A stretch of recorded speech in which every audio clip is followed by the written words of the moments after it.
नमस्कार मित्रांनो, आनंदी या मालिकेच्या आजच्या भागामध्ये अगदी मनपूर्वक मी तुमचं स्वागत करते। आजच्या भागामध्ये युगंधर विद्याधरला म्हणत असतो की मला हेच गोष्ट कळत नाही की इतक्या विकृत आणि नालायक माणसाचा जन्म माझ्या आईच्या पोटी कसा झाला असेल। अरे तू इतका हलकट आणि नीच दर्जाचा माणूस आहे ना। तेव्हा विद्याधर म्हणतो की अरे दादा, तुला जे म्हणायचं आहे ते म्हणतो, कारण मी माझी फॅक्टरी विकून तर मोकळा झालो। आणि जोरजोराने हसायला सुरुवात करतो। तेव्हा आता युगंधर रागाने त्याच्याकडे पाहत आहे आणि आनंदीला मात्र या विद्याधरचा राग येत असतो। आणि विद्याधर आता पुढे म्हणतो की मी या हवेलीवर आणि ह्या सगळ्या प्रॉपर्टीवर नागासारखा फणा काढून बसणार आहे।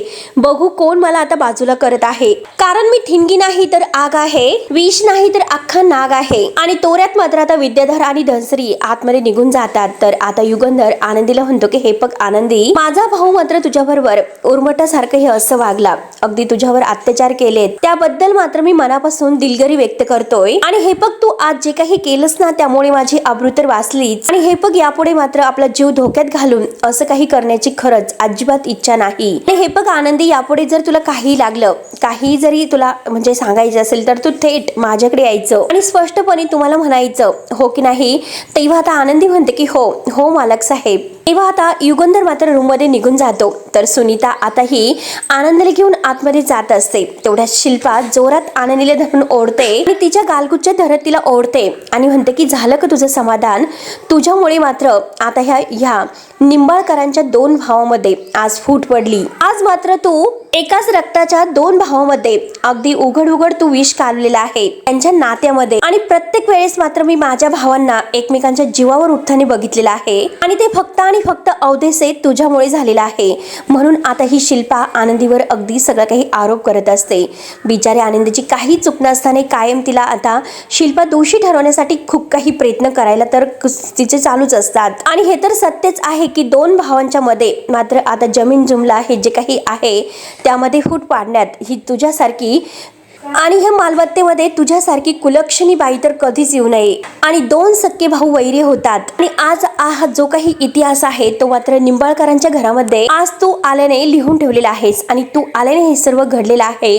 म्हणून मात्र आता ही मुद्दाम आनंदीला कारणीभूत ठरवते। आणि तू तर माहितीच आहे की अख्ख्या खानदानाला बर्बाद केल्याशिवाय थांबणार नाहीस। आणि रागाने म्हणते की हिला घेऊन जायचं तोंड सुद्धा मला बघायचं नाही। आणि रागाने मात्र आता ही शिल्पा तोऱ्यातच आतमध्ये निघून जाते। आनंदीला फार वाईट वाटतं, माई आणि आबांना सुद्धा। तेव्हा आता माई आनंदीच्या जवळ येतात आणि म्हणतात की आनंदी बाळा, तू ह्या लोकांच्या बोलण्याचा फार विचार करत जाऊ नकोस। आणि हे बघ तुझ्या हाताला आणि जे काही अंगाला रंग लागलेला आहे त्याने तुला खरंच खूप त्रास होत असेल आणि हे सगळं आपण स्वच्छ करूयात। म्हणून ती सुनीता आणि जयराम यांना पाणी आणि थाळी वगैरे आणायला सांगते आणि आनंदीच्या हाताला धरून माई तिला तिथे खाली बसवतात। आणि तेवढ्यात आता भांड वगैरे आणलं जातं आणि माई तिचे पाय धरून त्यामध्ये ठेवणार तोच आनंदी म्हणते की अहो माई, तुम्ही काय करतात? तुम्ही वयाने आणि नात्याने माझ्यापेक्षा मोठे आहात, तुम्ही असं माझ्या पायाला हात लावू नका, हो मला नाही आवडणार ते। तेव्हा आता माई म्हणते की हे बघ अगं, तुझ्या अंगाला लागलेला जो रंग आहे तो तुला दिसत नाही, त्यामुळे प्लीज मला साफ करून दे। आणि हे बघ या घरामध्ये इतकं तुझ्यासोबत घडलेलं आहे, मग एखाद्या आईच्या काळजाला काळजी वाटणार नाही का ग? तेव्हा आनंदी म्हणते की आई, तुमचं अगदी बरोबर आहे माई, परंतु हे बघा तुम्ही जर माझ्या पायाशी असं असणार तर माझ्या मनाला कसं बरं वाटेल बरं? आणि हे बघा तुम्ही करू नका, हवं तर आपण दुसऱ्या कोणाला तरी सांगू, परंतु तुम्ही प्लीज असं काही करू नका। तेव्हा माई म्हणतात की बरं ठीक आहे। आणि मात्र माई सुनीताला सांगतात की आनंदीचे पाय पुसून वगैरे घे। आणि तेव्हा आता सुनीता ही आनंदीच्या पायाशी बसून विचारते की आनंदी ताई, मी तुमच्या पायाला हात लावू ना? तेव्हा आनंदी म्हणते की हो, आणि हे बघा थँक्यू सो मच। तेव्हा आता सुनीता मात्र सगळं काही अंगाला लागलेला पेंट वगैरे काढत असते। तर माई म्हणतात की अगं आनंदी, ह्या सगळ्या रंगामुळे तुझ्या अंगाची आग वगैरे होत असेल, दुखत असेल, त्यामुळे आता मी सगळं काही झाल्यानंतर तुझ्यासाठी एक गोळी देते, म्हणजे तुझं अंग नाही दुखणार आणि तुला बरं वाटेल ती गोळी घेतल्यानंतर। त्यानंतर आता बाबा सुद्धा म्हणतात की सुनीता, अगं तिच्या हातात जो काही कलर वगैरे आहे तो पेंट काढल्यानंतर जरा खोबरे तेलाने थोडीशी मालिश करून दे, बघ ना तासन तास उभं राहून तिच्या अंगाचे हग कोपरे किती सुजलेले आहेत। अगं हे बघ, घरची आबरू तर राखली गेली, परंतु तिची ही आता दैना बघून एका बापाचं काळीज रडतं ग। आणि माई आता सगळं काही झाल्यानंतर सुनीताला म्हणतात की इला घेऊन जा आणि मस्त कोमट पाण्याने तिला आंघोळ वगैरे घाल। आणि दोघेही म्हणतात की जा बाळा आनंदी, हळूच जा। माई आणि आबा मात्र त्यांच्या लेकीसारखी आपल्या आनंदीला सुद्धा लेक मानतात आणि लेकीसारखी काळजी घेतात, कारण युगंधराची पहिली बायको आहे, तर त्यांचे आई आणि बाबा हे माई आणि आबा आहेत। आणि आणि त्या जागी मात्र ते आनंदीला सुद्धा आपली लेकच मानतात. त्यानंतर माई आणि आबा आतमध्ये येतात. माई आता कपाटातून गोळ्या वगैरे घेत असतात. तर आबा म्हणतात की अगं हे बघ ना, एक सांगू का, आनंदीसाठी तू इतकं सर्व काही करते, ठीक आहे, परंतु मनामध्ये एक भीती वाटत असते. माई विचारतात की कसली भीती हो? ती मुलगी लहान आहे आणि तिची ती अवस्था बघून मला खरंच खूप वाईट वाटतं. तेव्हा आबा म्हणतात की अगं हे खरं आहे, पण मला सुद्धा तिची काळजी वाटते. आणि हे बघ, मला युगंधरची सुद्धा खूप काळजी वाटते. आज ती युगंधरची बायको म्हणून या घरामध्ये आली, परंतु विद्याधर आणि ती शिल्पा आणि आता मात्र त्याच्या जीवावर उठलेल्या आहेत. आणि ती ह्या सगळ्या राजकारणाला कंटाळून ती जर आपल्याला सोडून गेली तर नाही, म्हणजे आपला युगंधर एकाकी पडेल. मला युगंधरची काळजी वाटते आणि मग मात्र तो स्वतःला कधीच माफ करू शकणार नाही. त्यावरती माई म्हणतात की नाही, मी तिच्याशी इतकं चांगलं वागते आणि हे बघा मी तिच्यासाठी इतकं सर्व काही करते. मायेने आता ती का आपल्याला सोडून जाईल? विचार तरी करता तुम्ही, ती आपल्याला सोडून नाही जाऊ शकत. तेव्हा माई म्हणतात की हे बघ, अगं तिने आपल्या समीराची म्हणजे आपल्या गेलेल्या लिकीची जागा घेतलेली आहे आणि आनंदीच्या रूपात मध्ये मला माझी समीरा दिसते. समीराच्या जाण्याने मात्र युगंधर अगोदरच मात्र आता एक जिवंत पुतळा झालेला आहे. परंतु एका गोष्टीची मात्र मला भीती वाटते, या घरची मालकीन असून सुद्धा तिला तिचे हक्क मिळवण्या अगोदर लोक तिचा बळी तर तिचा घेणार नाही ना, याची मला भीती वाटते. तेव्हा हे ऐकल्यानंतर आता माईंना धक्का बसतो. माई म्हणतात की अहो काय बोलतात तुम्ही हे सर्व? हे बघा, असं काही होणार नाही. ती मुलगी खरंच खूप भोळी आहे हो, याची तिला कल्पना सुद्धा नाही आणि त्यात म्हणजे तिला दिसत नाही आणि वय सुद्धा खूप लहान आहे हो. अशा वेळेस आपण तिच्या पाठीशी उभं राहायला नको का? समीराच्या वेळेस काय झालं हे तुम्हाला आठवत असेल. तिने युगंधरच्या सुखासाठी मात्र स्वतःचा बळी दिला. जेव्हा आता समीरा आहे तर ती शेवटच्या घटका मोजत होती, तेव्हा तिच्या आजाराबद्दल तिने युगंधरला काहीच सांगितलं नाही. का सांगितलं नाही? की त्याचं कामावरचं लक्ष उडू नये. तिने युगंधरच्या प्रेमासाठी मात्र स्वतःचं बलिदान दिलं. आता ही पोरगी सुद्धा तेच करते. युगंधरच्या म्हणजे स्वतःचं बलिदान द्यायला सुद्धा तयार आहे. मग तुम्हीच सांगा की आपण तिच्या पाठी मागे उभं राहिलं नको का? आणि आज मात्र मी आनंदीच्या पाठीशी उभी नाही राहिले तर समीरा मात्र मला आता जा विचारेल, मग मी काय उत्तर द्यायचं तिला, माझ्या समीराला? आणि हे बघा, तुम्ही जास्त विचार करू नका. युगंधर आणि ही आनंदी यांच्या दोघांच्या आयुष्यामध्ये जे काही चांगलं आहे तेच होईल. आपण आता जास्त विचार करायचा नाही. तर आता बाबा म्हणतात की हो बरोबर आहे तुझं, आपल्या मुलीची कमी भासवण्यासाठी आपण शलाकाकडे कधीच जाणार नाहीत आणि आता आनंदीच मात्र यापुढे आपली समीरा असणार आहे. तेव्हा माई म्हणतात की अहो मग कशाला काळजी करतात? हे बघा, तो वर बसलेला आहे, त्यामुळे तो सगळं काही व्यवस्थित करेल, तुम्ही नका काळजी करू. आणि मी गोळी देऊन आलेच असे बोलून आता आनंदीला माई गोळी द्यायला जातात. त्यानंतर इकडे धनश्री खूपच छान तयार होत असते, कारण तिला माहिती असते की आज तिला विद्याधरने काय प्रॉमिस केलेलं आहे, म्हणून ती छान आता नटत आणि सवरत असते. आणि तेवढ्यात मात्र आता विद्याधर तिच्याकडे पाहत असतो. विद्याधर तिच्याकडे बघतोय आणि म्हणतो की काय ग, इतका नट्टाफटा करून कुठे निघालीस? काही पार्टी वगैरेला जायचं आहे का? तेव्हा धनश्री म्हणते की अहो नाही. आणि आता ती त्या विद्याधरच्या पायाशी येते आणि म्हणते की अहो हे बघा, सकाळी तर तुम्ही म्हणालात ना की मी जर तुमचं ऐकलं, मी तुमचं काम केलं की तुम्ही माझ्यासोबत वेळ घालवणार म्हणून. आणि हे बघा, आता मी तुमचं सगळं काही ऐकलं, मग आता फक्त पुढचा 1 तास तुम्ही माझे आहात. तेव्हा रागाने मात्र आता हा जो विद्याधर आहे तो मात्र आता लाथेने तिला उडवतो आणि हो बाजूला असं म्हणतो. आणि रागाने मात्र तिच्या गालगुच्छ धरत म्हणतो की ए धने, तुला काय वाटलं ग? तुझ्यासारख्या मुळमुळू रडणाऱ्या बाईसमोर मी माझा किमती वेळ वाया घालवेल का? मला काही वेड वगैरे लागलं का? तेव्हा आता धनश्री म्हणते की अहो तुम्हीच मला म्हणाला होता, तुम्ही मला शब्द दिला होता. तेव्हा हे ऐकून मात्र आता विद्याधर तिच्यावर खूपच चिडतो आणि म्हणतो की ए काय चाललं तुझं? आणि रागाने म्हणतो की हे बघ, मी तुला एकदा सांगितलं, मला तुझ्यामध्ये काडीचा सुद्धा इंटरेस्ट नाही. एकदा मी सांगितलं आणि हे बघ, आता मी ते म्हणजे युगंधरला सगळं काही सांगितलेलं आहे. तो पुतळा मात्र मी ठरून फोडलेला आहे. यामध्ये तुझा काही एक आता मला मदत झालेली नाही. तेव्हा आता रडण्याचं नाटक करत म्हणजे रडत असते आणि म्हणते की अहो तुम्ही हे सर्व काय बोलतात? तुम्ही सांगितलं म्हणून मी आता हे सगळं नाटक केलं आणि सगळं काही मात्र त्या आनंदीवर ढकललं. आणि हे बघा, मी सगळं काही नीट केलं, मग आता तुम्ही तुमचा शब्द पाळा, तुम्ही मात्र मला आता मिठीमध्ये घ्या. म्हणून ती आता विद्याधरच्या मिठीत येण्याचा प्रयत्न करत असते. परंतु आता हा विद्याधर आहे तर रागाने मात्र तिला आता बाजूला ढकलतोय आणि पायातील चप्पल काढून मात्र आता तिला मारायला धावतो. तेव्हा आता धनश्री रडत असते. बरोबर आता ही धनश्री आपल्या नवऱ्यासाठी आनंदीला त्रास देत होती आणि याच चिचीच्या लायकीची हे आहे. आणि बरोबर आता विद्याधर तिचा माज उतरवतो.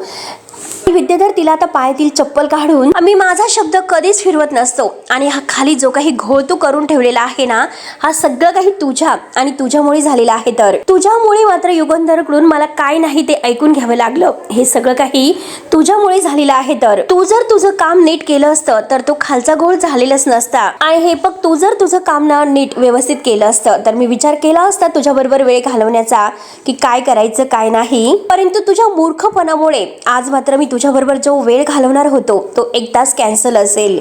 मात्र तू तिला ढकलून देतो आणि चल हट हो बाजूला असे बोलून डोक्याला ताप आहे नुसता आणि बाहेर रागाने आपलं चपला वगैरे घेऊन निघून जातो. धनश्रीला वाईट वाटतं. धनश्री रडत असते. बरी अशीच पाहिजे, कारण आनंदीला त्रास देते की काय. बसते रडत. त्यानंतर आता इकडे सुनीताने आनंदीला आंघोळ वगैरे घातलेली असते आणि मस्त साडी वगैरे नेसून तिचे जे ओले केस आहे तर ते टॉवेलने पुसत असते, कोरडे करत असते. आणि तेवढ्यात तेथे माई येतात. माई आता सुनीताला म्हणतात की सुनीता, गोळी तू आनंदीला दे, म्हणजे हिची अंगदुखी आहे तर ती कमी होईल आणि आनंदीला मात्र चांगली झोप लागेल. तर सुनीता म्हणते की हो माई. माई म्हणतात की अगं हो ना, बिचारी खूप थकलेली आहे. दुपारपासून मात्र अवघडल्यासारखी पुतळा बनून उभी राहिली. हे बघ सुनीता, तू खोबरेल तेलाने हिच्या डोक्याला मालिश कर आणि तिच्या डोक्याचा ताण सुद्धा कमी होईल आणि तिला व्यवस्थित झोप सुद्धा लागेल. आणि तेव्हा लगेच आता आनंदी माईंचा हात धरते आणि म्हणते की माई, तुम्ही ज्या म्हणजे मायेने माझ्याशी बोललात ना, खरंच त्याबद्दल थँक्यू. कारण इतक्या दिवसापासून कोणीच माझ्याशी प्रेमाने बोलत नव्हतं आणि खरंच आई थँक्यू. आणि हे बघा माई, मी जे काही केलंच ना ते सगळं काही आता मालक साहेबांच्या इज्जतीसाठी केलं आणि याचा अर्थ असा नाही की मी समीरा ताईंची जागा घेण्याचा प्रयत्न करत आहे म्हणून. आणि तुम्ही प्लीज असा काही गैरसमज करून घेऊ नका बरं का. तेव्हा माई तिच्या हातावर हात ठेवतात आणि म्हणतात की नाही ग आनंदी, मी नाही गैरसमज करून घेत आणि मी तुला चुकीचं देखील समजत नाही बघ. त्या आईची मात्र तरणी ताठी मुलगी तिच्या डोळ्यासमोर गेली, ती आई मात्र दुसऱ्या घरातील मुलीबरोबर आई वाईट वागू शकते का. आणि हे बघ पोरी, एक गोष्ट लक्षात ठेव, यापुढे मात्र या घरामध्ये तुझा पुढचा प्रवास आहे तर तो खूप कठीण आहे. प्रत्येक वेळेस मी मात्र उघडपणे तुझ्या बाजूने उभी नाही राहिले तरी सुद्धा मी तुझ्या कधीही विरोधात नाही जाणार. आणि शिल्पा मात्र जे काही तुझ्याशी वागते, तुला वागवते, तसं मात्र मी कधीही तुझ्या बरोबर नाही वागू शकत. लक्षात ठेव आनंदी. तिच्या चेहऱ्यावरून प्रेमाचा हात फिरवत म्हणतात की खरंच आनंदी, तू खूप चांगली मुलगी आहेस ग. औषध घे आणि आराम कर, तुला बरं वाटेल, येते मी. तेव्हा आता आनंदी माईंच्या बोलण्याचा विचार करतात की या घरामध्ये तुझा जो पुढचा प्रवास आहे तो खूप कठीण आहे. तर त्यानंतर मात्र आता धनश्री महादेवाचा अभिषेक करायला गेलेली असते. ती घरी येते तर सुनीता विचारते की काय झालं धनश्री मॅडम, अहो काय देवदर्शन व्यवस्थित झालं ना, महादेवाचा अभिषेक व्यवस्थित पार पडला ना. तेव्हा आता धनश्री म्हणते की हो खूप छान झालं सगळं काही आणि डोळं भरून मात्र महादेवाचं दर्शन सुद्धा झालं. आणि हे बघ प्रसादाचे पेढे आणि तीर्थ सुद्धा आणलेलं आहे आणि हे सगळं काही मी नाश्त्याच्या वेळी सगळ्यांना देते, परंतु अगोदर पहिल्यांदा मी यांना म्हणजे विद्याधरला हा प्रसाद देऊन येते. म्हणजे कसं आहे की असं म्हणतात की ज्यांच्यासाठी आपण हे व्रत करतो त्यांना जर प्रसाद पहिल्यांदा दिलं तर त्याचं फळ सुद्धा मिळतं. तेव्हा आता सुनीता म्हणते की हो ते सुद्धा खरं आहे. तर धनश्री म्हणते की आज मात्र मी काही खाणार नाही, जर काही फळं वगैरे असेल तर ती तिकडे ठेव. तेव्हा सुनीता म्हणते की ठीक आहे चालेल असे बोलून आता धनश्री बाहेर जाते आणि विद्याधरला तो प्रसाद द्यायला आपल्या रूम मध्ये येते. तर आता हा नालायक विद्याधर मोबाईल मध्ये आता काहीतरी कोणत्या म्हणजे बाईबद्दल पाहत असतो आणि आता म्हणतो की चंदनला सांगावं लागेल गावात हे नवीन पाखरू आलेलं आहे, त्याला पाठवून द्या म्हणून. आणि काय नाव आहे या बाईचं म्हणून तो शोधत असतो. आणि तेवढ्यात धनश्री आत येते आणि खुशत म्हणते की अहो तुम्ही उठलात का. तर आता हा विद्याधर चिडतो आणि म्हणतो की काय ही सकाळी सकाळी कटकट आहे, बोल काय बोलायचं आहे ते. धनश्री म्हणते की अहो चिडू नका, आज मात्र मी तुमच्यासाठी महादेवाचं व्रत केलेलं आहे आणि मंदिरात मात्र अभिषेक करून हा प्रसाद कुंकू सुद्धा मी आणलेला आहे, हे तुम्ही कपाळाला लावून घ्या म्हणून असे बोलून ती त्याच्या कपाळाला ती कुंकू लावायला जाते. तर विद्याधर आता तिच्यावर ओरडतो, हे बघ असलं काही लावू नकोस, मला आवडत नाही आणि माझ्या अंगाला सुद्धा हात लावू नकोस. तेव्हा आता धनश्री म्हणते की अहो असं काय करतात, महादेवाकडे मी हेच मागणं मागितलेलं आहे, तुमचं आयुष्य असंच कायम निरोगी राहो आणि प्रसादाला मात्र कधीही नाही नाही म्हणून एवढा प्रसाद तरी घ्या ना प्लीज, नाही म्हणू नका म्हणून ती प्रसाद द्यायला करते, हात पुढे करते. तेव्हा आता थोडासा प्रसाद तो खातो आणि म्हणतो की जा तिकडे. आणि जो काही फोटो तो बघत असतो तर मोबाईल मध्ये आता या धनश्रीच्या समोर म्हणतो अगं तुला द्यायचं राहिलं आणि तुला घे म्हणून तेथे तिचा किस घेत असतो. आता विद्याधर म्हणतो की हे बघ धनश्री, मी तुझं ऐकलं तर तू सुद्धा आता माझं एक काम करायचं. धनश्री खुश होत म्हणते हो सांगा की मी तुमच्यासाठी काही पण करायला तयार आहे. आणि तेव्हा आता लगेच मात्र आता धनश्रीला म्हणतो की हे बघ, खाली मात्र तू आता कपाटात जायचं किचनमध्ये आता जे काही गुप्त माझं कपाट आहे ना, त्यामध्ये दारूच्या बॉटल्या आहेत आणि त्या दारूच्या बॉटल तू आता घेऊन यायच्या आणि त्यासोबत एक ग्लास घेऊन यायचा. तेव्हा धनश्री म्हणते की अहो हे बघा, मी तुम्हाला दिलं असतं, पण आज माझं व्रत आहे आणि ह्या व्रताच्या पवित्र दिवशी मी दारूला कसा स्पर्श करणार बरं. तेव्हा विद्याधर तिच्यावर चिडतो की मी तुला प्यायला सांगितली का, मी पिणार आहेत ना, मग तुला काय करायचं. ही असली सती सावित्रीची जी नाटकं आहेत ना, ती जी करते ना तू, ते मला नाही आवडत आणि म्हणून तुम्हाला नकोशी वाटते. आणि जरा बाहेर बघ, बाकीच्या बायका बघ, आपल्या नवऱ्यासाठी काही पण करायला तयार असतात. तेव्हा आता लगेच धनश्री म्हणते की अहो तुम्ही असं काय करतात, आज जर दारू नाही घेतली तर काही फरक पडणार आहे का. तेव्हा विद्याधर म्हणतो की हे बघ, जास्त थोबाड चालू नकोस, तुला जर जमत असेल तरच सांग, नाहीतर तू आत्ताच्या आत्ता मला घटस्फोट देऊन टाक. हे ऐकल्यानंतर धनश्रीला धक्का बसतो. तर विद्याधर पुढे म्हणतो की हो, मला कायमचं मोकळं करून टाक. दुसरी कोणती तरी बायको मी शोधतो आणि तिला घरी घेऊन येतो, निदान मात्र ती माझ्या आवडीनिवडी तरी जपेल. तुझ्यासारखी असे थोटार नाटकं ती करणार नाही. तेव्हा तर धनश्रीला वाईट वाटतं. ती म्हणते की अहो हे काय बोलतात तुम्ही, आजच्या ह्या चांगल्या दिवशी तुम्ही असं घटस्फोट वगैरे काही बोलू नका हो. आणि ठीक आहे, मी तुमचं ऐकते, मी आज तुमच्यासाठी दारू घेऊनच येते. तेव्हा विद्याधर लगेच खुश होतो आणि म्हणतो की हो ना, मग जा लवकरात लवकर आणि माझ्यासाठी दारू घेऊन ये. मात्र आता धनश्रीला विद्याधरचं ऐकावंच लागतं आणि ती दारूच्या बॉटल आणि ग्लास नेण्यासाठी किचन मध्ये येते. तोपर्यंत मात्र घरातील सगळेजण नाश्ता करायला बसलेले असतात. युगंधर सुद्धा तेथेच असतो. शिल्पा म्हणते की आज नाश्त्यासाठी फक्त पोहे बनवलेत, आज मात्र किटी पार्टी आहे, त्यामुळे आम्ही सगळ्या मैत्रीण भेटणार आहोत. बरेच दिवस झाले भेटलो नाही, म्हणून म्हटलं की आता भेटूयात आणि नाश्त्यासाठी फक्त मग त्यामुळे पोहेच बनवले. तेव्हा लगेच आता युगंधर सुनीताला विचारतो की आनंदी कुठे आहे, जरा त्यांना बोलव, त्यांनी काही खाल्लं की नाही. तेव्हा सुनीता आता मम करत असते, ते करत असते.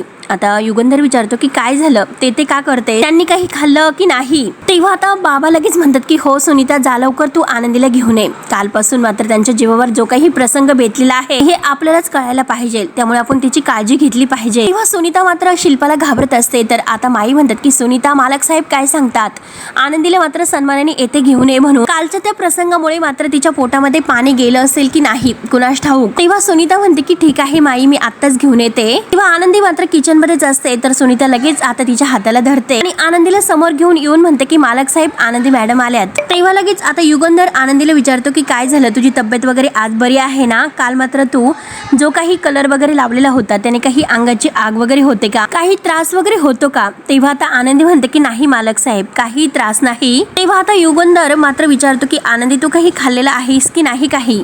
तेव्हा लगेच आता शिल्पाला तर जळफाळाटच होत असतो. ती लगेच युगंधरला म्हणते की युगंधर, अरे काय सकाळी सकाळी प्रश्न विचारतोस, अरे ती उपाशी राहणार आहे का, आम्ही तिला उपाशी ठेवू का, लहान आहे का ती, अरे ती खाईल ना, तू कशाला इतकी काळजी करतोस. तेव्हा आता युगंधर मात्र हातवारे करून शिल्पाला शांत राहायला सांगतो आणि आनंदीला विचारतो की मी तुला काय विचारतो, नाश्ता केला की नाही. तेव्हा आता आनंदी नाही असं म्हणते. युगंधर रागाने शिल्पाकडे पाहत असतो, कारण शिल्पा किती खोटं बोलते हे त्याच्या समोर आलेलं असतं आणि आता त्याला आनंदीची काळजी वाटते आणि तो आनंदीला मात्र स्वतः नाश्ता आता भरवणार असतो, कारण शिल्पा आपल्याशी खोटं बोललेली आहे याचा मात्र आता त्याला प्रत्यक्षात अनुभव आलेला असतो.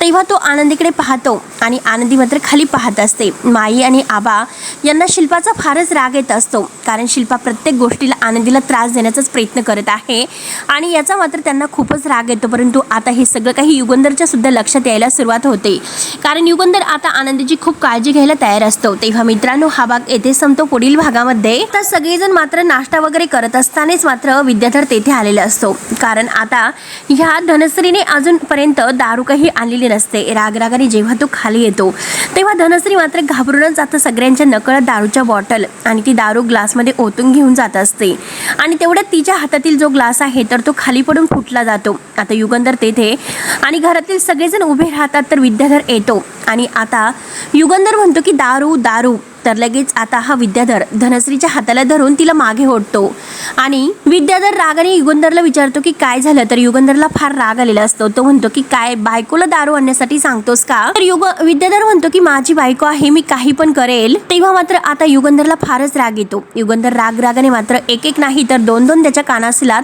ठेवून देतो आणि आता त्याला अगदी ठणक्यात आवाजात सांगतो की बाई हे लक्ष्मीचं रूप आहे. त्या घरामध्ये जर कोणी बाईचा अपमान केला तर हा युगंधर मात्र त्याला जित्ता गाडेल असे तर चांगलंच आता विद्याधरला धमकावतो. तर आनंदीला मात्र आपल्या ह्या युगंधरचा मात्र खूपच अगदी अभिमान वाटत असतो. कारण बाईला मात्र किती मान युगंधर देतात आणि ह्या विद्याधरला ते कसा धडा शिकवतात हे मात्र आता हे प्रत्यक्षात आनंदीने समोर पाहिलेलं असतं. तेव्हा आता मित्रांनो, नक्की काय होईल आनंदीच्या जीवनामध्ये किंवा आनंदीच्या मनामध्ये आता ह्या युगंधरविषयी कशी प्रेमाची भावना निर्माण होते आणि त्या दोघांचं सगळं काही कसं छान होतं हे आपण आता बघणार आहोत. त्यासाठी मित्रांनो, आजचा भाग अगदी म्हणजे खूपच इंटरेस्टिंग होता आणि शेवटपर्यंत नक्की तो भाग बघत राहा. तोपर्यंत मात्र मित्रांनो, धन्यवाद.